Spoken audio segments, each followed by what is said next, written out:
In this video, we are exploring an area locally known as Cornish Hush. This area in Howden Burn in the Northern Pennines is home to various mines from various periods, so today we're going to have a fly around and see some of the industrial heritage that is scattered throughout this area. We're then going to fly over and explore the dramatic Howden Burn, home of its own mine, and route to the top of the fells where we dramatically find heather being burned.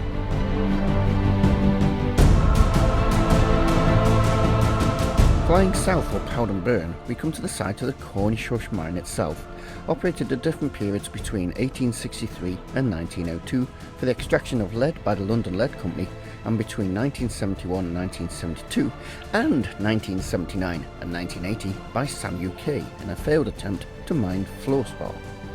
The mine complex is vast, but collapsed just inside the portal. Here are some shots of the portal itself and looking inside. At the height in 1898, the mine employed 14 men, 12 of whom worked underground and 2 on the surface. Flying back down the valley, we can follow the 1 mile long, 1 foot 10-inch gauge light railway that connects the mine to the Whitfield Brown mines. On this line ran the steam locomotive Samson, which was built in 1874 by Stephen Lewin of Poole, Dorset. Samson himself was scrapped sometime around 1904, although Bemis Museum in County Durham have a working replica. Crossing to the other side of the valley, we come to this quarry.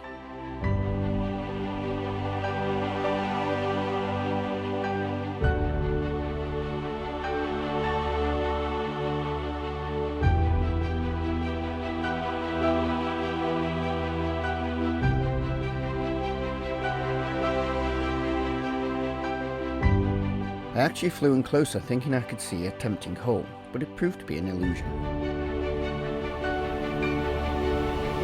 Next, we continue up the valley, passing a much earlier hush. In hush mining, a dam was built high up in the valley and filled with water. Once full, the water would be released down the suspected vein, removing the topsoil. This process could then be repeated. It was effective but devastating for the environment.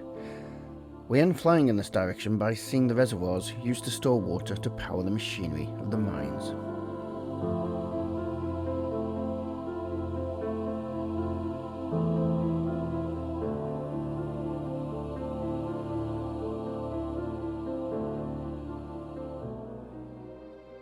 Flying back north, we come to a small tributary valley on the eastern side, home to the Hawkwood Burn mines, and this very impressive embankment for carrying the rail across.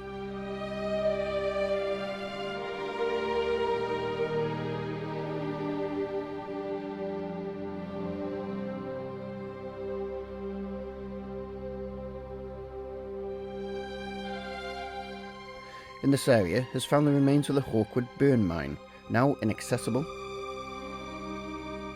and several small sections of a level, which headed under the field, but several sections have now fallen in.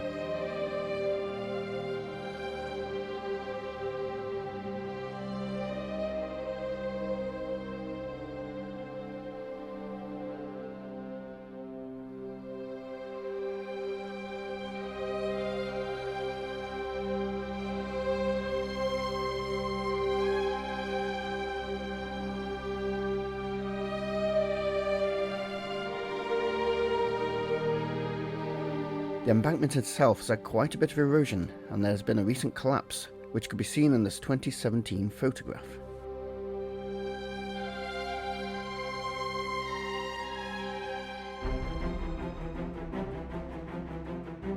Flying north again, we come across these curious tips leading to an unnamed mine.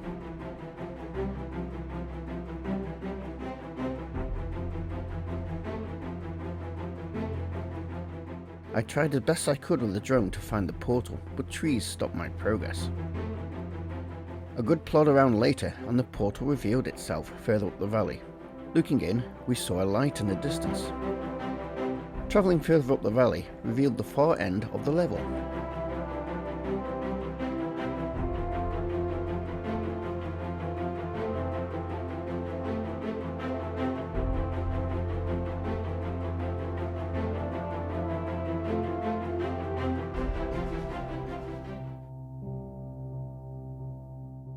Flying north almost out of the valley, we come to the Whitfield brow complex of lead mines. Their attempt to chase a vein in the side of the valley have left a huge scar on the landscape, visible for miles.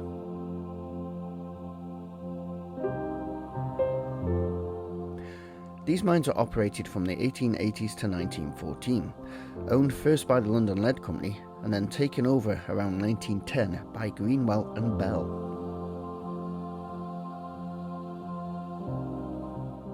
As we go for a slow explore up here, there are several levels hidden away.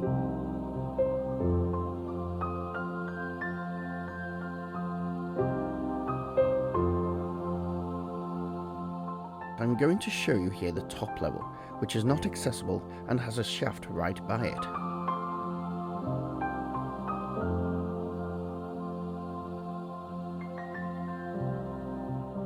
Shafts like this are a constant danger when exploring areas like this by foot, as often they're not covered with anything substantial and can potentially catch out the unaware.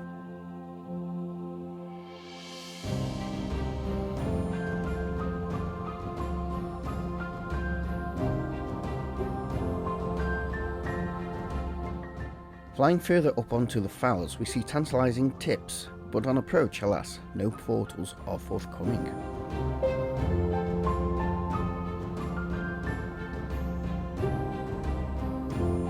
Next we fly to the other side of the valley to visit this little level marked here.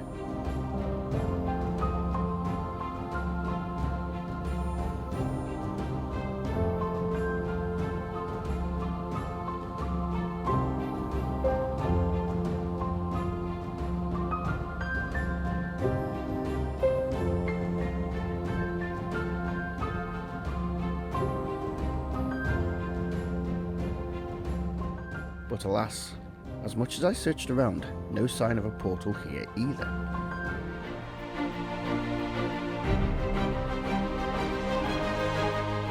As an extra treat and to raise my spirits, I decided to fly up the dramatic looking Wager Burn, site of another lead mine. But before we go up, we have a quick look at these lime kilns at the base of the burn.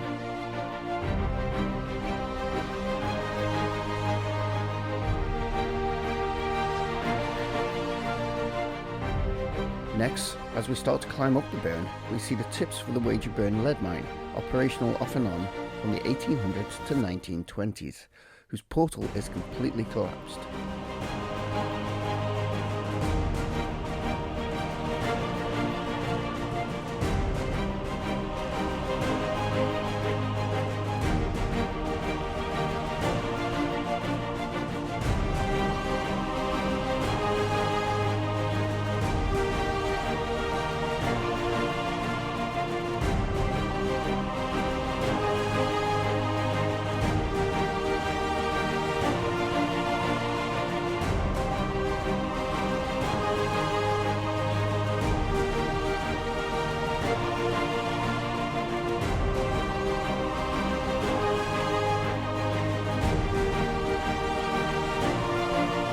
Upon arriving at the top, we see heather burning in process.